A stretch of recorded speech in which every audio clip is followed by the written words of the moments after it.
دنیا میں ہم سب مہمان ہیں، ہم سب اس دنیا میں تھوڑے وقت کے لیے آئے ہیں، ہم سب نے ایک دن دنیا سے جانا ہے۔ موت ہر انسان کے لیے طے شدہ ایک امر ہے۔ موت سے نہ کوئی ہم سے پہلے بچا ہے، نہ کوئی ہم میں سے بچے گا، نہ ہمارے بعد آنے والوں میں سے کوئی بچے گا۔ خواص، عوام، مسلم، کافر، فرما بردار، نافرمان، مرد و عورت سب اس میں برابر ہیں۔ فرما بردار کو بھی مرنا ہے، نافرمان کو بھی مرنا ہے، مسلم کو بھی مرنا ہے، غیر مسلم کو بھی، مرد کو بھی مرنا ہے، عورت کو بھی۔ یہ ایک اٹل حقیقت ہے، اس کا یقین کرنا چاہیے، اس کا استحضار رہنا چاہیے، ہر وقت اس کا دھیان رہنا چاہیے۔ اگر انسان اپنی موت کو یاد رکھے تو بہت سی برائیوں سے بچنا اس کے لیے آسان ہے۔ آپ غور کیجئے، اللہ تعالیٰ نے سورہ ملک میں انسان کو زندگی کا مقصد بتایا، مگر اس میں موت کا تذکرہ پہلے کیا اور حیات کا تذکرہ بعد میں کیا۔ تبارک الذی بیدہ الملک وہو علی کل شیء قدیر الذی خلق الموت والحیاۃ لیبلوکم ایکم احسن عملا۔ موت پہلے، زندگی بعد میں، جبکہ پہلے تو زندگی ہے، موت تو اس کے بعد ہے، لیکن موت کو پہلے ذکر کر کے اس بات کا اشارہ دیا کہ زندگی اچھی تب بن سکے گی اور زندگی اللہ تعالیٰ کی مرضی کے مطابق تب گزار سکو گے جب موت کو اپنی نگاہوں کے سامنے رکھو گے۔ حضور اکرم صلی اللہ علیہ وسلم کی تعلیمات سے ہمیں یہی سبق ملتا ہے کہ حضور اکرم صلی اللہ علیہ وسلم ہمیشہ موت کو سامنے رکھتے تھے، ہمیشہ موت کو یاد رکھتے تھے، ہمیشہ قیامت کو یاد رکھتے تھے، ہمیشہ آخرت کو یاد رکھتے تھے۔ آج آخرت دل دماغ سے مٹی ہوئی ہے، آج موت ہمارے دل دماغ سے مٹی ہوئی ہے۔ ساری دنیا جینے کے لیے جی رہی ہے، مرنا کسی کو یاد بھی نہیں آتا، اور اگر کوئی مرنے کا تذکرہ بھی کر لے تو لوگ اس کو اچھا نہیں سمجھتے، برا سمجھتے ہیں کہ یہ موت کی باتیں لے کے بیٹھ گیا ہے، اللہ خیر کرے، اللہ عافیت کرے، اللہ زندگی دے، کیا آپ موت کی باتیں لے کے بیٹھ جاتے ہیں۔ میری بہنوں، موت کو یاد کرنا یہ بہت سی برائیوں سے بچنے کا بہت بڑا سبب ہے۔ نبی کریم صلی اللہ علیہ وسلم کا ارشاد ہے، اکثروا ذکر ہاضم اللذات، اگر دنیا کی خواہشات کو، شہوتوں کو توڑنا ہے تو تم موت کو کثرت سے یاد کیا کرو۔ موت کو کثرت سے یاد کرنا چاہیے۔ نبی کریم صلی اللہ علیہ وسلم ایک دفعہ گزر رہے تھے تو آپ نے دیکھا کہ عبداللہ ابن عمر، عمر نہیں عمر، وہ اپنی والدہ کے ساتھ اپنے گھر کی جو باہر والی دیوار تھی اس کی لپائی کر رہے تھے۔ کچی دیواریں ہوتی تھیں، بارشیں ہوتی تھیں تو وہ ٹوٹنا شروع ہو جاتی تھیں تو اس کی لپائی کرنی پڑتی تھی، ورنہ وہ تھوڑی تھوڑی جھڑ جھڑ کے بالکل کمزور پڑ جاتی تھی۔ تو وہ لپائی کر رہے تھے گارا بنا کے اپنی امی کے ساتھ۔ نبی کریم صلی اللہ علیہ وسلم کا وہاں سے گزر ہوا، فرمایا کیا کر رہے ہو؟ کہ رسول اللہ دیوار کمزور ہو رہی ہے۔ تو والدہ نے کہا کہ آؤ لپائی کر لیں، تو ہم لپائی کر رہے ہیں۔ آپ نے فرمایا لعل الامر اعجل من ذلک، عبداللہ جس دیوار کو مضبوط کر رہے ہو شاید زندگی اس سے پہلے ہی ختم ہو جائے، شاید موت اس سے پہلے ہی آ جائے۔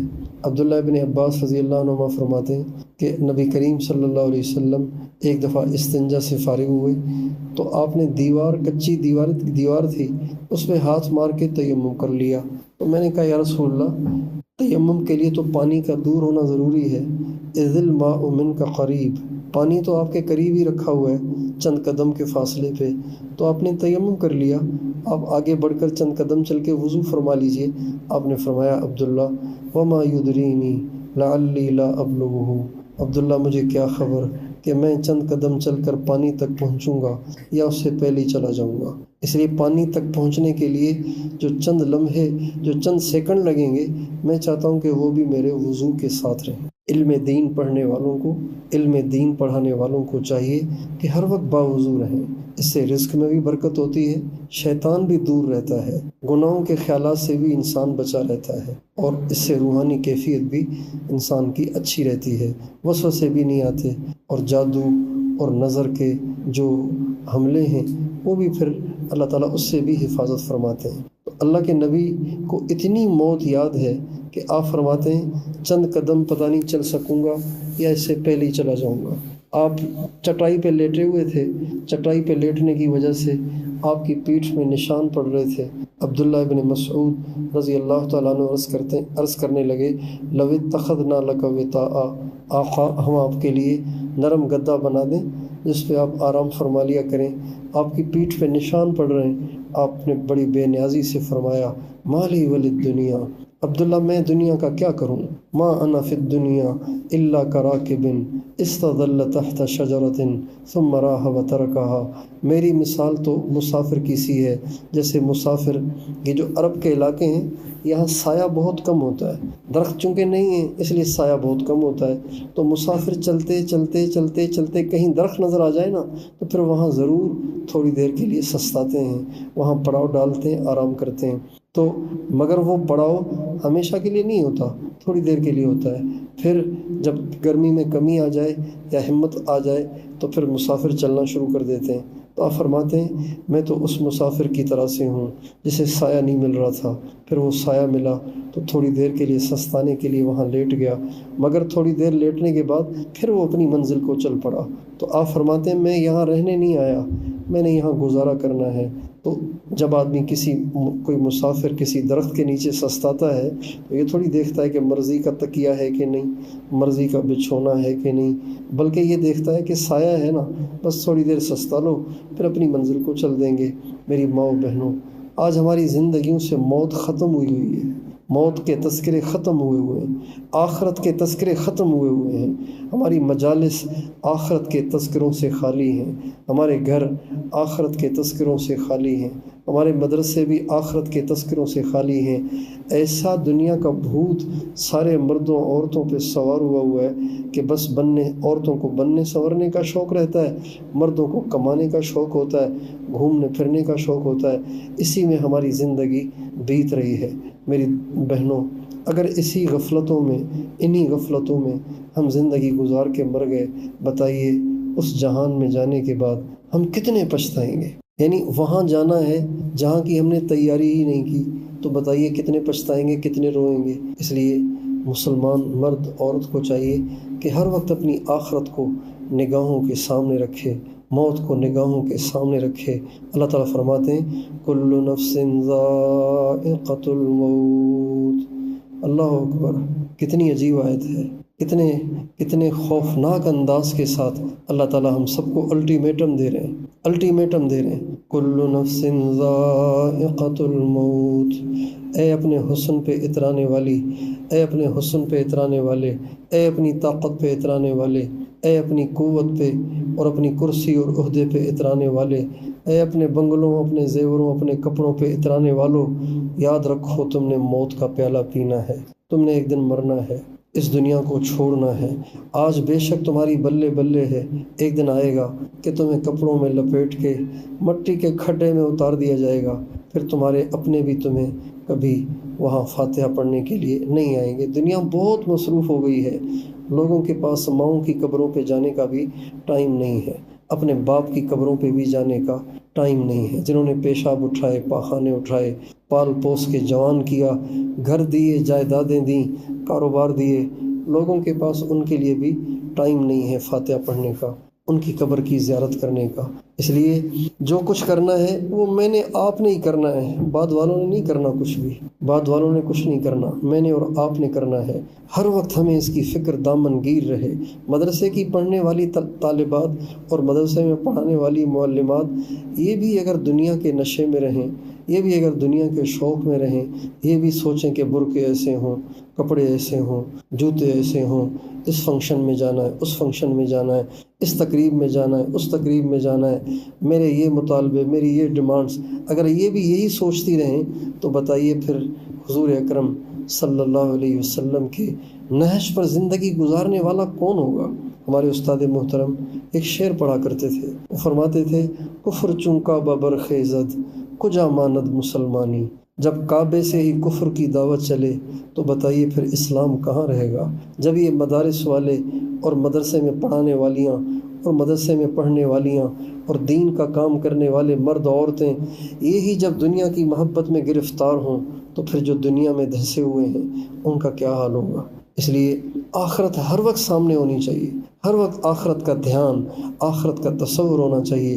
ہم قرآن پڑھتے ہیں لیکن قرآن میں تدبر نہیں کرتے، قرآن میں غور نہیں کرتے، قرآن میں غور و فکر نہیں کرتے۔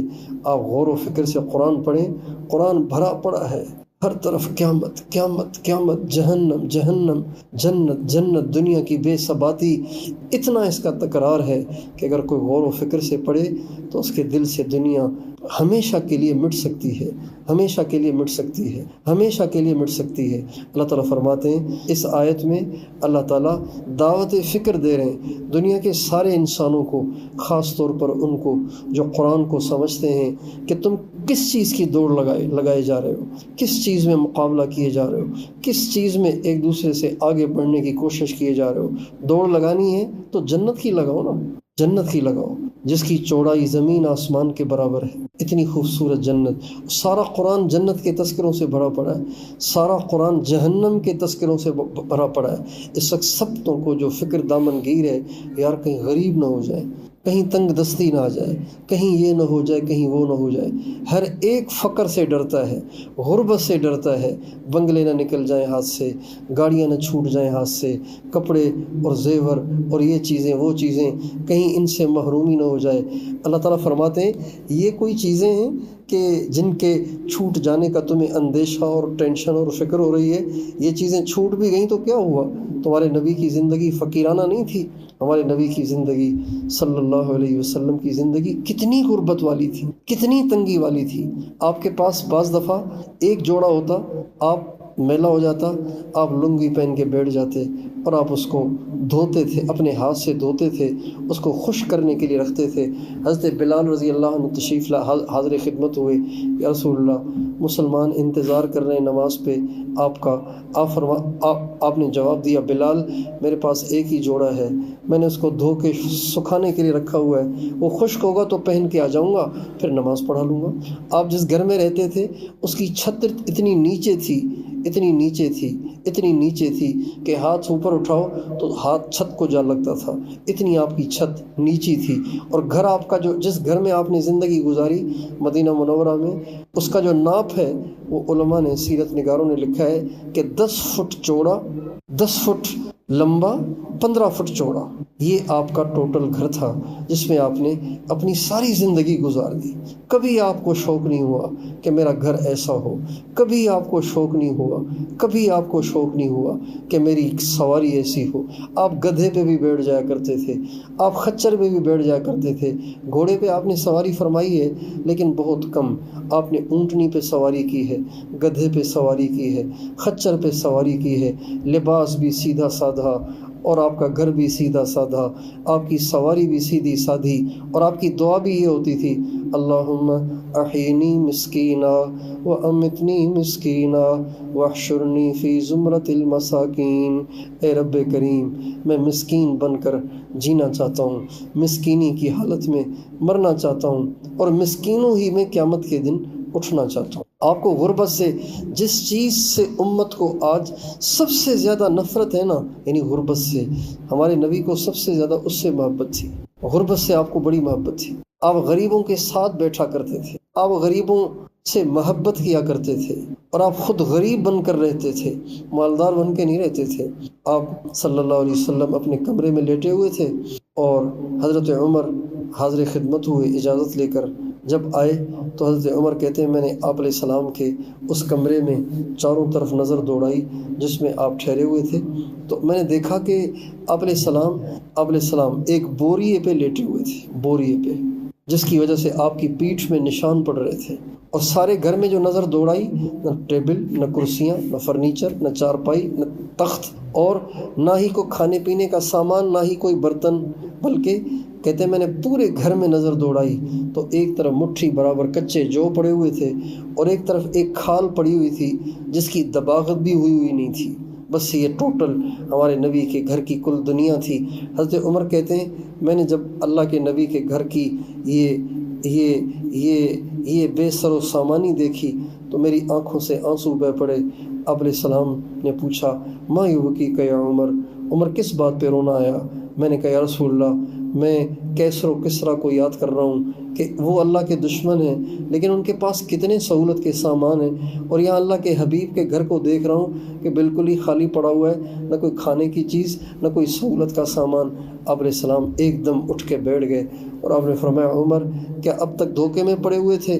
اللہ تعالیٰ نے مزے کی چیزیں ان کو ساری دنیا میں دے دی ہیں، ہمارے لیے اللہ نے ساری چیزیں آخرت میں چھپا کے رکھی ہوئی ہیں۔ اس لیے یہ بنیادی بات ہے کہ آخرت ہر وقت یاد رہے، آخرت کا تذکرہ رہے، آخرت کی باتیں ہوں، گھروں میں آخرت کے تذکرے ہوں، مدرسوں میں آخرت کے تذکرے ہوں، مجلسوں میں آخرت کے تذکرے ہوں، موت کے تذکرے ہوں، جنت جہنم کے تذکرے ہوں، اور یہی بچوں کی ذہن سازی ہو، یہی بچوں کی ذہن سازی ہو۔ آج مائیں اس پہ بیٹھ کے روتی ہیں کہ بچے کو نوکری نہیں مل رہی، لیکن ہمارے نبی کی ازواج مطہرات کبھی اس پہ نہیں روئیں کہ کھانے کے لیے کچھ نہیں ہے۔ اماں حضرت عبداللہ بن زبیر کہتے ہیں میں اماں عائشہ رضی اللہ عنہ سے ایک دفعہ صبح سویرے ملنے آیا تو دیکھا کہ نفل پڑھ رہی ہیں، نماز پڑھ رہی ہیں، قرآن پاک کی ایک آیت پڑھ رہی ہیں اور دہرا رہی ہیں اور رو رہی ہیں۔ کہنے لگے میں نے سوچا پتہ نہیں کتنی دیر لگے گی، میں چلا گیا بازار، اپنے کام کاج سے فارغ ہو کے واپس آیا، چاشت کے وقت پہنچا تو اماں عائشہ اسی حالت میں قیام میں ہیں اور قرآن پاک کی وہی آیت دہرا رہی ہیں اور رو رہی ہیں۔ پتہ ہے وہ کون سی آیت تھی؟ آپ نے بھی بہت دفعہ پڑھی ہوگی، وَإِن مِّنكُمْ إِلَّا وَارِدُهَا وَإِن مِّنكُمْ إِلَّا وَارِدُهَا كَانَ عَلَىٰ رَبِّكَ حَتْمًا مَّقْضِيًّا۔ تم میں سے ہر ایک کو دوزخ پر سے گزرنا ہے، اللہ تعالیٰ کے ہاں یہ فیصلہ طے ہو چکا ہے۔ امام ابو حنیفہ رحمۃ اللہ علیہ تہجد پڑھ رہے تھے اور تہجد میں سورہ یاسین پڑھتے پڑھتے یہ آیت آ گئی، وَامْتَازُوا الْيَوْمَ أَيُّهَا الْمُجْرِمُونَ وَامْتَازُوا الْيَوْمَ أَيُّهَا الْمُجْرِمُونَ وَامْتَازُوا الْيَوْمَ أَيُّهَا الْمُجْرِمُونَ۔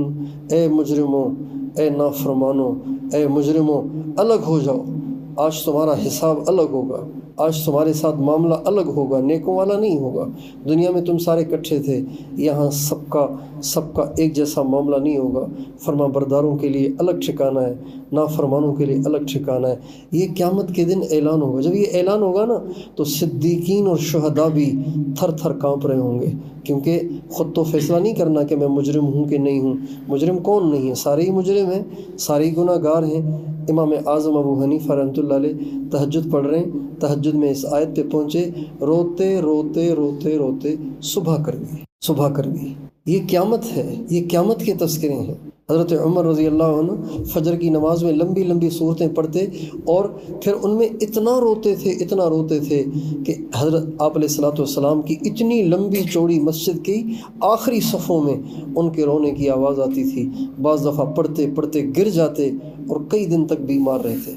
اس لیے پہلی درخواست یہ ہے کہ ہم اپنی محفلوں میں اور اپنے گھروں میں اور ہر جگہ آخرت کے اتنے تذکرے کریں اور موت کے اتنے تذکرے کریں، جنت اور جہنم کے اتنے تذکرے کریں کہ دل دنیا سے ٹھنڈا پڑ جائے، دل دنیا سے اچاٹ ہو جائے۔ صرف اس بات کی فکر رہے کہ کیا بنے گا، موت کے وقت کیا بنے گا، قیامت کے وقت کیا بنے گا، اللہ کے سامنے میری پیشی ہونی ہے، میرا کیا بنے گا، میں اللہ کو کیا منہ دکھاؤں گی، میرے پاس تو بہت برائیاں ہیں، اور جو میں نے توبہ کی ہے پتہ نہیں وہ میری توبہ بھی ایسی تھی کہ نہیں کہ جس سے گناہ معاف ہوں، یا اللہ میرا کیا بنے گا۔ یہ کہہ کے، یہ سوچ کے ہمیں روتے رہنا چاہیے۔ رابعہ بصریہ، اللہ اکبر، بڑی بڑی اللہ والیاں، رابعہ بصریہ رحمۃ اللہ علیہا اتنا روتی تھی کہ ان کے رونے کی آواز سننے والوں کو ترس آ جاتا تھا۔ تو اس زمانے کے اہل اللہ آ کے پردے میں بیٹھ کے سمجھاتے تھے کہ ارے رابعہ آپ اتنا نہ رویا کریں، امت کو آپ کی ضرورت ہے، کہیں آپ کی بینائی نہ چلی جائے، کہیں آپ کی جان نہ چلی جائے۔ تو وہ فرماتی تھی مجھے رونا کہاں آتا ہے، یہ کہہ کے پھر رونے لگتی۔ حضرت زرار بن زمرہ کنانی رضی اللہ عنہ فرماتے ہیں کہ میں نے حضرت علی المرتضیٰ رضی اللہ عنہ کو ایک دفعہ کوفہ میں محراب میں اندھیرے میں اپنی داڑھی کو مٹھی میں پکڑ کر تڑپ کے روتے دیکھا۔